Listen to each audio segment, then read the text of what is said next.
Question number 6 to 10 किसी का सवाल ना हो। क्वेश्चन नंबर 9 पढ़े। क्वेश्चन नंबर 9 में कह रहा है Find geometric mean and harmonic mean of the following frequency distribution. Weekly income 35 to 39, 40 to 44, 45 simple to सा सवाल था ये तो ग्रुप डाटा के क्वेश्चन था। क्लास बाउंड्री होगी या क्लास लिमिट्स होगी, साथ में फ्रीक्वेंसी होगी, बिल्कुल ऐसे ज्योमेट्रिक मीन और हार्मोनिक मीन निकालना था। नहीं आता नहीं हुआ। नहीं हुआ नहीं था कि मतलब आता नहीं था क्या, समझ क्या प्रॉब्लम, कैलकुलेशन मिस्टेक होगी मेरा ख्याल है। ज्योमेट्रिक मीन का आपका क्या आंसर निकला है? ज्योमेट्रिक मीन का फॉर्मूला क्या लगाया था ग्रुप डाटा में? एंटीलॉग इसने एंटीलॉग नहीं दिया होगा, शर्तिया बात है। summation f log x divided by summation anti ये सॉल्व कर लिया होगा, एंटीलॉग ने लिया होगा, है ना? एंटीलॉग का मसला मुझे पता सी मैंने, मेरे साथ भी हो जाता होता था, कोई बात नहीं। ओके, और हार्मोनिक मीन वो आ गया ना? ठीक सर जी सर। इसमें जो दिखाता है यार, तुम देखता इसमें से जो आपने दूसरा ग्रुप डाटा का जो फार्मूला जी, बताया जी। था ना, उसमें सर 29 की जब हम पावर देते हैं x को सर, लेकिन वो मैथ हरत दे देता है तो कैलकुलेटर। उसकी रीजन ये है कि आपके कैलकुलेटर की इतनी कैपेसिटी नहीं है, इस वजह से आपको ये फॉर्मूला बताया था। सर मैंने फिर इसको दो हिस्सों में इसको लहदा कर लिया था। मैं वो जुल्म करेंगे, वो करेंगे, लेकिन फिर आपने मल्टीप्लाई करके उनका रूट ले लेना था। जी ज्यादा कॉम्प्लिकेटेड हो जाता है जी बेटा। और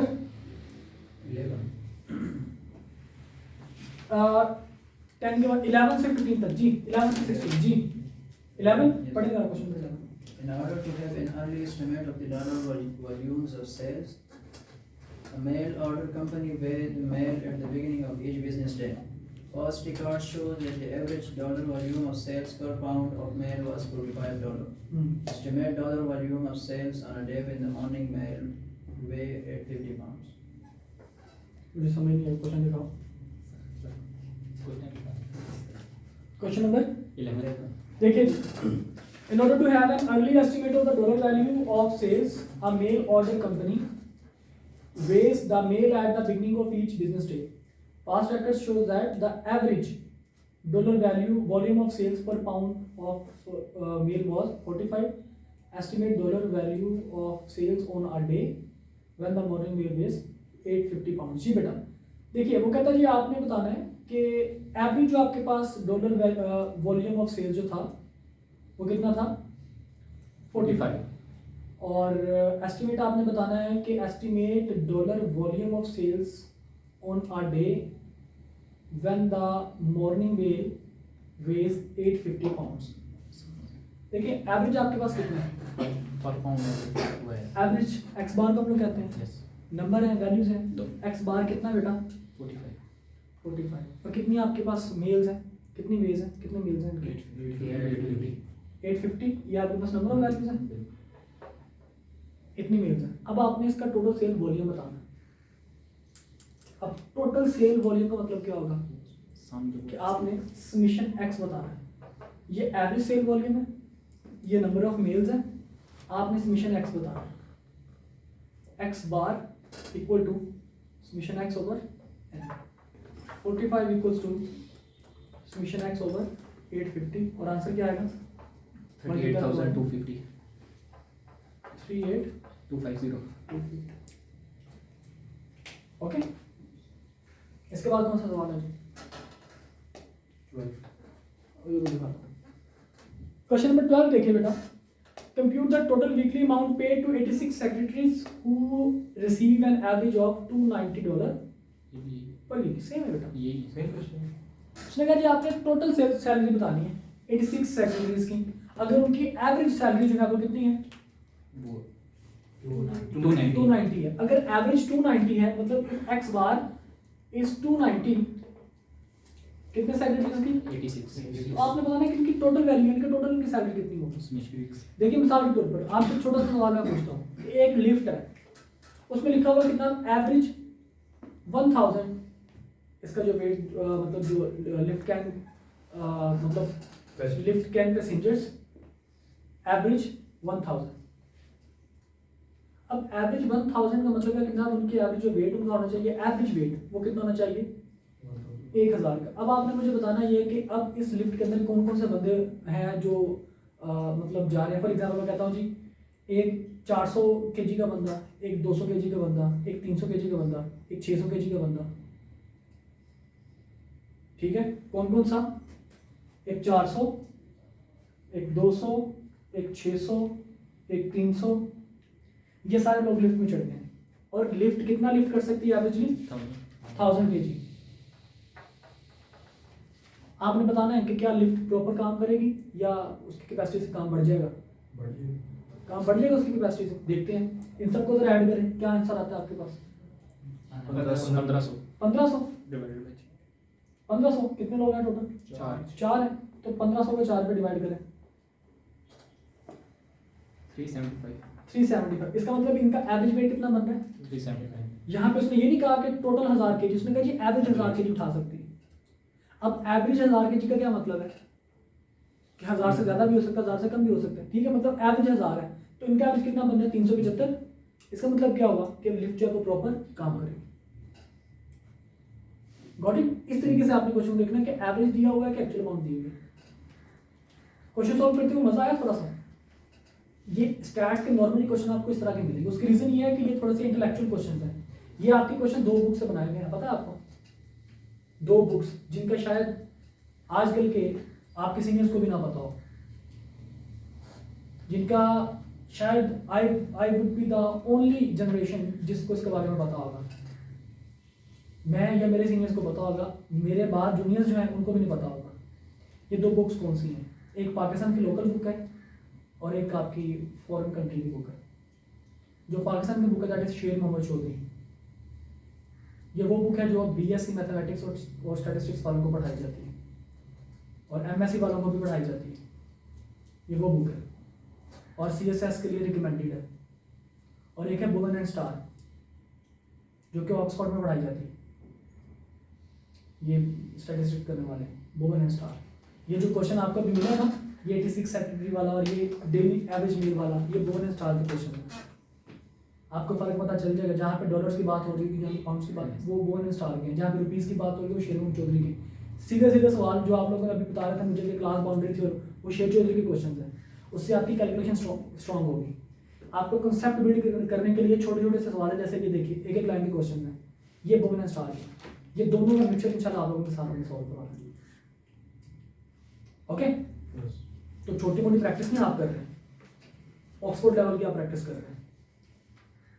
ओके, चलें जी। इसके बाद जी कौन सा सवाल? 12 के बाद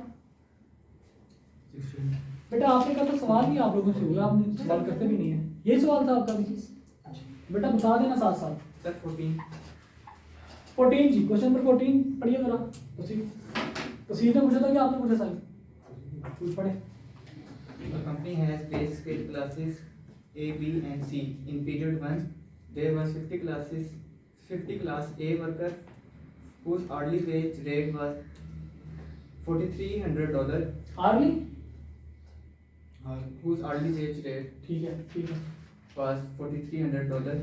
Class B at $5 per hour and 150 class C at $6 per hour. In period 2, our hourly rates were increased 10% and the number of workers in class A, B and C were respectively 160, 240. Compute the hourly wage rate in period 1. Compute the average hourly wage rate in period 2. दोनों के average आपने लोग बताने हैं। Average बताने से 2 चीज़ें, एक तो नंबर ऑफ पर्सन्स हैं और दूसरा उनका क्या है? वेज रेट है। ऐसा ही है ना? नंबर ऑफ पर्सन्स और रेट। जी बेटा कितने बंदे हैं? 50 हैं। उनका रेट कितना है? 4। उसके बाद 300 इनका रेट कितना है? 5 उसके बाद 150 इनका रेट 6 बस। दूसरा डाटा आप खुद करेंगे। तो सी भाई एवरेज इसकी निकाल दिया आपने। एवरेज मैंने सर एवरेज रेट यानी कि एवरेज रेट आपने निकालना है ना। तो ये सारे के सारे आपके पास रेट्स गिवन है। रेट आपके पास वैल्यूज हैं, नंबर वैल्यूज, ठीक है। डॉलर्स के अंदर, तो ये मेरे पास बन जाएगा x का कॉलम और ये मेरे पास बन जाएगा f का कॉलम। याद है इस तरह की हमने एग्जाम्पल जी। तो fx जी कितना आएगा ये 200 200 1500 1500 900 ऐड कर लें 2600 ऐड कर लें 500 सॉरी हाँ ठीक। तो x बार कितना आएगा जी 2600 बड़े 500 जी 5.2 5.2 ओके। दूसरा इसी तरह से होगा जी। इसके बाद जी 13 पढ़े जी। A student has grades of 65, 70, 90 and 62 on 4 quizzes. If the student is to have an average of at least 75 after the next quiz, what is the lowest grade that can be received for the next quiz? जी कहते हैं जब वो average चाहता है कितनी 70 75. 75 की तरफ average चाहता है। At least 75. एटलीस्ट का मतलब कम से कम मतलब वो 75 की एवरेज अगर वो बच्चा चाहता है उसके ग्रेड्स उसके कितने हैं ग्रेड्स जरा बताइए 65 65 70 70. 75 70 65 70 yes जी, उसके बाद? 95 95 62 62 और वो एवरेज कितनी चाहता है 75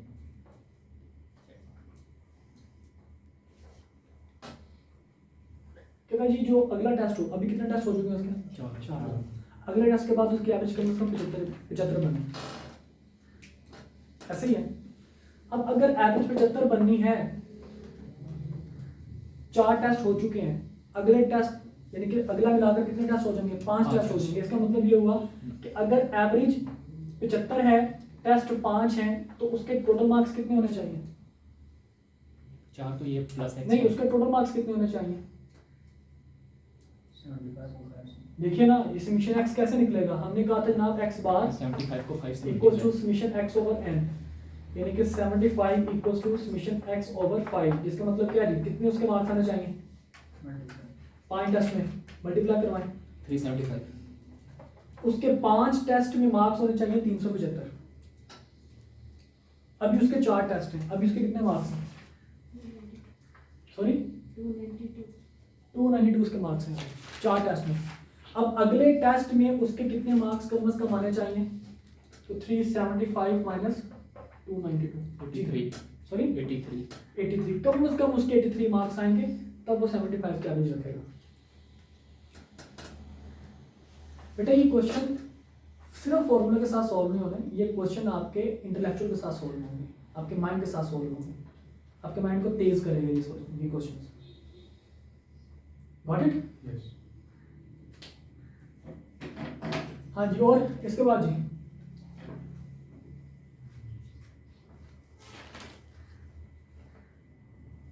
ऑल ओके चले आगे। हाँ जी सर चलें जी आगे। कौन कौन से सवाल थे आपके जो नहीं हुए थे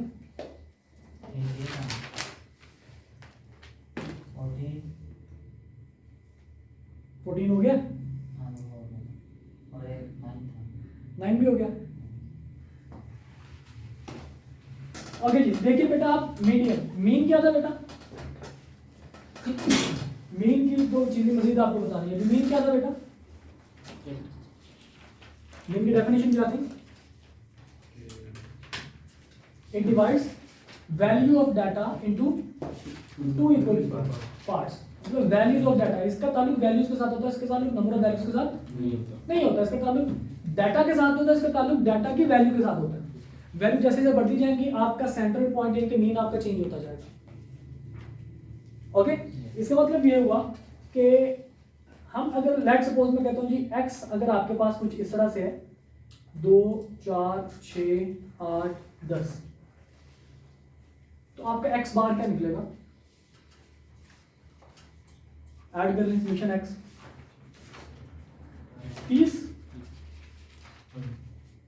30 आएगा ना तो आपका एवरेज कितना आएगा 30 डिवाइड बाय 5 आंसर 6 देख लें कि आपका जो वैल्यूज हैं 2 से 10 तक की जो वैल्यूज हैं उनके दरम्यान में 6 आपके पास आ रहा है सेंट्रल पॉइंट। कि जो कि एवरेज की कंडीशन को फुलफिल करता है, कि एवरेज जो है वो वैल्यूज के मतलब मिडिल पॉइंट होता है। लेकिन अगर लाइक सपोज यहाँ पे 2 4 6 8 यहाँ पे आ जाए 100, अब आपके पास ये क्या बचेगा 120। यस और अगर मैं 120 को 5 पे डिवाइड करता हूँ 20 आंसर कितना है 24 24 देखिए 24 आपके कौन से सेंट्रल पॉइंट में आ रहा है, सिर्फ एक वैल्यू की वजह से आपका सेंट्रल पॉइंट जो कि एग्जैक्ट दे रहा था बिल्कुल ठीक चेंज हो गया। मतलब मीन जो है वो घबरा चुका है। अगर मैं इसको 1000 कर दूंगा तो मजीद इसकी वैल्यू देखिए मीन का मतलब ये होना चाहिए कि कुछ वैल्यूज इससे ज्यादा हो कुछ वैल्यूज इससे कम हो, जितनी वैल्यू ज्यादा हो उतनी वैल्यूज इसकी कम भी हो। अब अगर यहाँ पे 100 मैंने लिख दिया डाटा के अंदर तो आपके पास पहले तो बिल्कुल ठीक था, 6 से कुछ वैल्यूज कम थी कुछ वैल्यूज 6 से ज्यादा थी, जितनी कम थी वैल्यूज उतनी 6 से ज्यादा भी थी। जैसे मैंने 100 लिखा अब 24 आ गया, अब इस 24 से सिर्फ एक वैल्यू ज्यादा बाकी तमाम वैल्यूज 24 से कम है, मतलब सेंट्रल पॉइंट ये ठीक तरीके से मुझे शो नहीं कर रहा। ये इफेक्ट हुआ है किससे, एक्सट्रीम वैल्यू से। तो मीन की एक प्रॉपर्टी है कि mean is affected by extreme values.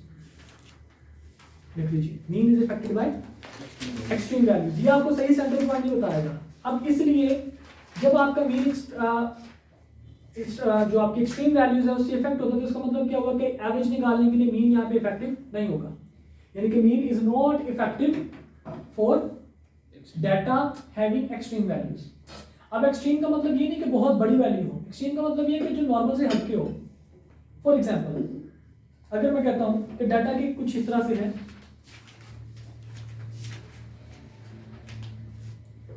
दो 200, 400, 600, 800 और 1 रुपया। अब यहाँ पे एक्सट्रीम वैल्यू कौन सी है? अब यहाँ पे एक्सट्रीम वैल्यू 1 रुपया है जो हटके है। एक्सट्रीम का मतलब क्या हो सकता है, या बहुत ज्यादा हो या बहुत कम हो। हम जब भी एक्सट्रीम को अपने माइंड में लेके आते हैं तो हमारे माइंड में एक चीज आती है बहुत हैवी, हालांकि एक्सट्रीम दोनों एंड से होता है। एक्सट्रीम दोनों एंड से होता है बेटा, या बहुत कम हो या बहुत ज्यादा हो। जैसे कि हम अक्सर कहते हैं या मुझे गुस्सा आता नहीं है, और अगर आ जाए तो इतना आता है कि मुझे फिर पता नहीं चलता मैं क्या कह रहा हूं। इसका मतलब मैं कौन हूं, एक्सट्रीमिस्ट हूं, कि जिसका गुस्सा आना भी एक्सट्रीम और ना आना भी एक्सट्रीम है, जिससे नबी पाक ने कहा कि आप दरमियानी रास्ता इख्तियार करें, मोतदिल जिसको हम लोग कहते हैं। मोतदिल का मतलब ये होता है कि ना आप दरमियानी रास्ता इख्तियार करें, हर चीज का एक्सट्रीम जो है वो गलत है, दरमियानी रास्ता रखें। वो मोहब्बत है, वो नफरत है, वो इश्क है, वो कोई भी चीज है, एक्सट्रीमिज्म इज रॉन्ग। एक काम है जिसका अल्लाह ताला ने जिक्र भी किया कि, और नबी पाक ने भी फरमाया कि आपने मोहब्बत रखनी है। और एक टर्म होती है मोहब्बत और एक होती है मवद्दत, दो टर्म्स हैं, एक मोहब्बत और एक है मवद्दत। आप हाफिज साहब हैं जी। आपको थोड़ा सा आइडिया होगा इस चीज़ का कि मोहब्बत और मवद्दत, एक चीज़ हम कहते हैं, एक चीज़ है मोहब्बत और एक चीज़ हम लोग कहते हैं इश्क। अब मोहब्बत और इश्क में क्या फ़र्क है? मोहब्बत वो चीज़ है जो हुई किसी टाइम पे ख़त्म भी हो गई, फिर से हो गई, फिर से ख़त्म हो गई। एक है इश्क जो हुआ बस, अब ये कम नहीं होगा, इसकी इंतहा कोई नहीं। मुबद्दत इज सम सॉर्ट ऑफ इश्क, कि मुबद्दत के अंदर आपका वो पेश, मैं इस चीज़ की पहले माजत कर रहे थे क्योंकि मैं हाफिज़ नहीं हूँ, तो जो मैंने मफहूम की मैं बयान कर रहा हूँ, मफहूम ये है कि फरमान है कि अहले बैत से, अहले बैत का मतलब जो नबी पाक के घर वाले, अहले बैत से मुबद्दत रखें, नबी पाक से मुबद्दत रखें। और नबी पाक ने भी 12 जगह पर ये फरमाया है कि तुम्हारा ईमान तब तक मुकम्मल नहीं था जब तक मैं तुम्हें तुम्हारे माँ बाप, तुम्हारे बच्चे औलाद और तुम्हारे दौलत से, मतलब रिस्क से तुम्हारी मैं ज़्यादा अजीज़ ना हो जाऊँ, हर चीज़ से ज़्यादा अजीज़ होना, उस टाइम पे जाके हमारा ईमान जो है मुकम्मल होता है।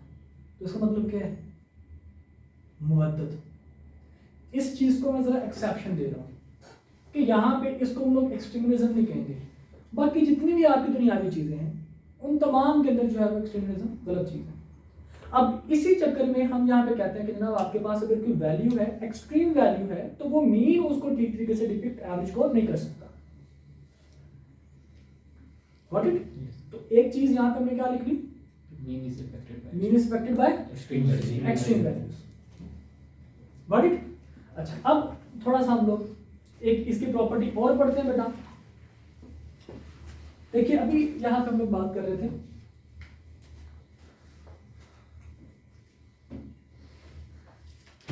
दो, चार, 6, 8, 10।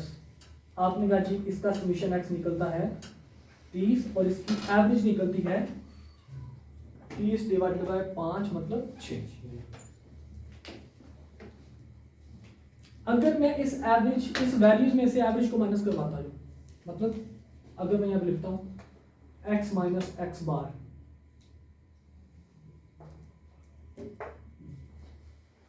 इस x माइनस एक्स बार को कहते हैं डेविएशन फ्रॉम मीन, कि ये मीन से कोई वैल्यू जो है वो कितनी डेविएट कर रही है, कितनी दूर है। This is called deviation from arithmetic mean, कि अरिथमेटिक मीन से कोई चीज कितनी डेविएट कर रही है, कितनी वैल्यू दूर है। तो 2 और 6 यानी कि कितना डेविएट कर रहा है, 2 माइनस 6 आंसर -4, और ये -2, ये 0, ये 2, 4, इसको सम करें तो क्या होगा 0.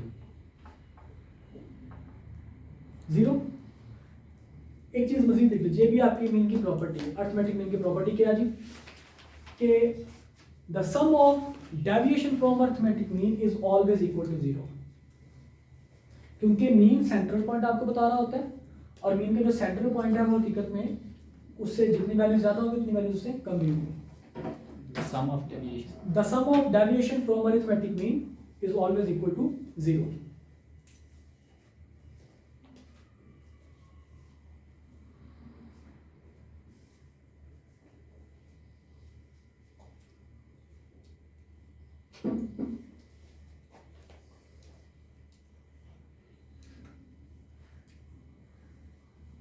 ओके अच्छा, अब ये आपके पास sum of deviation from arithmetic mean equal to 0। अब इसका क्वेश्चन किस तरह से आता है, एक तो ये स्टेटमेंट फॉर्म में आएगा ऐसे कि sum of deviation from arithmetic mean is always equal to maximum, minimum, positive या 0। तो आप इसका आंसर क्या देंगे 0। अब इसका क्वेश्चन किस तरह से आता है, इसका क्वेश्चन कुछ इस तरह से आता है, वो कहता है जी समीशन है आपके पास x माइनस 18 इक्वल टू 0, तो व्हाट इज मीन। 18.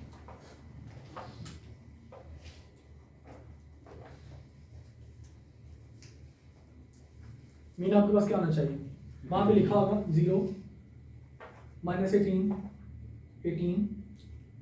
या फिर none 18 to minus 18 this is right answer. ठीक है, अगर लाइट सपोज यहाँ पे पॉजिटिव होता तो फिर माइनस 18 हमारा सही आंसर। गॉट इट, किसी किस्म का मसला सारी बेटा ऑल ओके। अच्छा जी, तो अभी हम लोग बात कर रहे थे कि एवरेज जहां पे एक्सट्रीम वैल्यूज आ जाएं वहां पे जो मीन है वो इफेक्टिव नहीं रहता एवरेज निकालने के लिए, क्योंकि मीन फिर आपका सेंट्रल पॉइंट नहीं बता रहा था। तो फिर वहां पे हम लोग अप्लाई क्या करते हैं, वहां पे फिर हम लोग अप्लाई करते हैं एवरेज निकालने के लिए मीडियन को। क्या अप्लाई करते हैं हम लोग, मीडियन।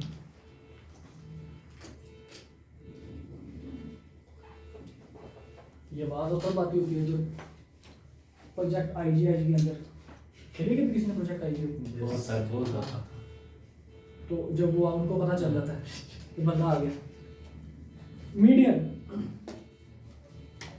मैं उस सीए में नया आया था, उस टाइम एएफसी के अंदर एक सब्जेक्ट होता था आईटी, उसमें वर्ड एक्सेल पावर पॉइंट आपको सिखाया जाता था। तो हमारे आईटी के सर हमें पढ़ा रहे थे Word Excel PowerPoint, Excel के ऊपर हमें काम सिखा रहे थे और मैं प्रोजेक्ट आईजी खेल रहा था। और सर ने कहा कि फाइल ये आपने सारा डाटा बनाना है। मैंने कहा ठीक है सर, बन जाएगा इंशाल्लाह। ओके जी, खेल रहा हूँ। अब सर सोच रहे हैं कि सारे बच्चे मतलब कि सोच रहे हैं ये बच्चा काम कर रहा है, बहुत लाइक बच्चा है। सर ने भी देखा कि क्या काम किया क्या काम नहीं किया हुआ। अब हमारा सिस्टम क्योंकि सारे के सारे जो हैं वो मतलब डाटा हमारे पास ऑलरेडी होता था कि सर ने क्या असाइनमेंट आज की क्लास में देनी है, तो मैंने इसको कॉपी किया हुआ था सारे के सारे। सर कहते हैं हसन जी सर कर लिया, जी सर ऑलमोस्ट डन। मिशन जैसे ही पार हुआ मैंने कहा सर ये लें, वो मैंने फाइल वही जो कॉपी पेस्ट उठा के मैंने सर को दिखा दी। सर कहते शाबाश, सर ने फिर मुझे बाउंड्री चॉकलेट दी, वेरी गुड, बहुत अच्छे, तुम बहुत लायक बच्चे। तो इसलिए आप लोग जो मैक्सिमम कर सकते हैं ना, जो भी आपके माइंड में शैतानी आ सकती है, जो भी आप कर सकते हैं वो मैं कर चुका हूँ। इसलिए मुझे पता चल जाता है कि आपने काम किया है नहीं किया, रजिस्टर घर आने का मतलब क्या है, क्लास में आए हो क्यों नहीं आए क्लास में, सारा कुछ पता चल जाता है। तो जो कुछ आप सोच सकते हैं कर सकते हैं वो मैं आज से तकरीबन कोई 8-10 साल पहले कर चुका हूँ। ओके जी, तो व्हाट इज मीडियन, क्या चीज़ है बेटा मीडियन? हम कहते हैं ये भी आपकी एवरेज है और ये भी आपको डाटा के 2 हिस्सों में डिवाइड करेंगे, लेकिन किसको? It divides data into 2 equal parts. फिर मीनिंग और मीडियन में क्या फर्क हुआ? उसमें सब वैल्यूज जी, उसमें मैंने क्या कहा था, it divides value of data into equal parts. यहाँ पे क्या जी, इट डिवाइड्स डाटा, यानी कि यहाँ पे नंबर ऑफ वैल्यूज की बात कर रहे हैं, पूरे के पूरे डाटा की यहाँ पे बात कर रहे हैं। ओके, अब यहाँ पे मीन और मीडियन अगर आपने निकालना है, सॉरी ग्रुप डाटा और अनग्रुप डाटा के साथ अगर आपने निकालना है तो इसके कुछ मेथड्स हैं, मेथड के कुछ स्टेप्स हैं, वो स्टेप्स आपको फॉलो करना पड़ेगा। सबसे पहले हम बात कर लेते हैं कि अगर आपने निकालना है अनग्रुप के लिए,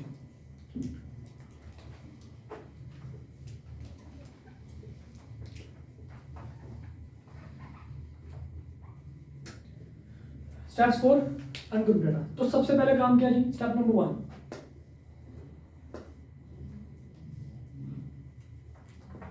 arrange data into ascending order, मतलब कम से ज्यादा। एक होता है तरतीब सऊदी, एक होता है तरतीब नजूली। आज इनको पता होगा तरतीब सऊदी और तरतीब नजूली, नहीं idea?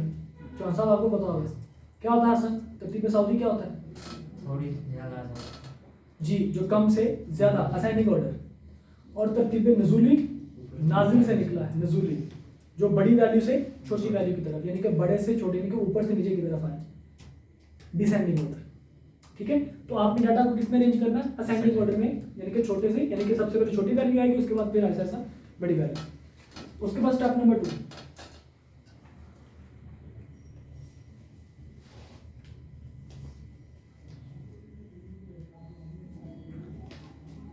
locate the value at position of n plus by 2।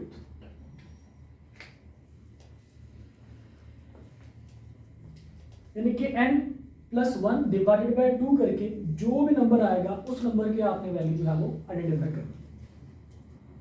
For example number values आपके पास थी 10 या आपके पास थी 11, सपोज आपने 11 प्लस 1 किया, आंसर आपके पास कितना आया?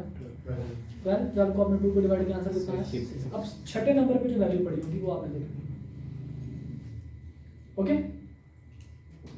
स्टेप नंबर 3, इसके स्टेप नंबर 2 का ही वो पार्ट है, इसके सब कैटेगरी है वो। पहला पॉइंट इसका क्या है जी? If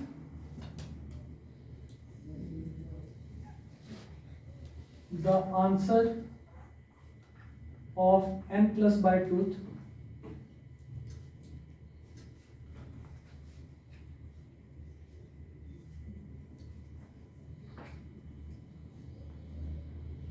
is in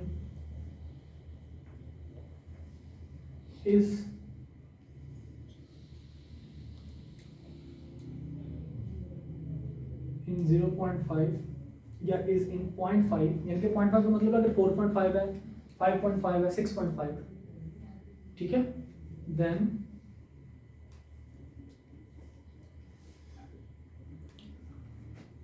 lower than average of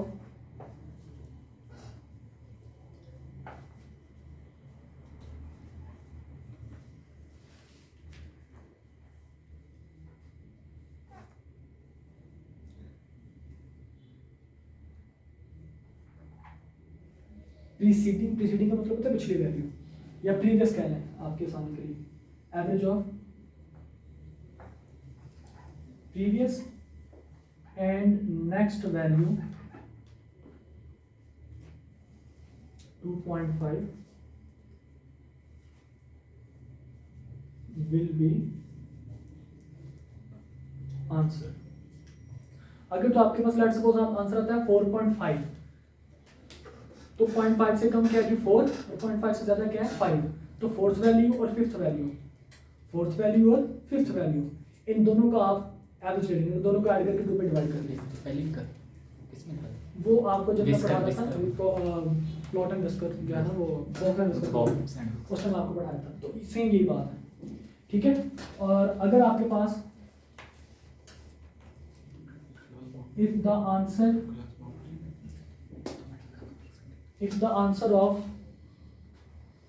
n plus 1 by 2 is in, अच्छा 0.5 कर दें, ठीक है, is not in 0.5 या 0.5 is not in 0.5, then the exact number or lesser number or next number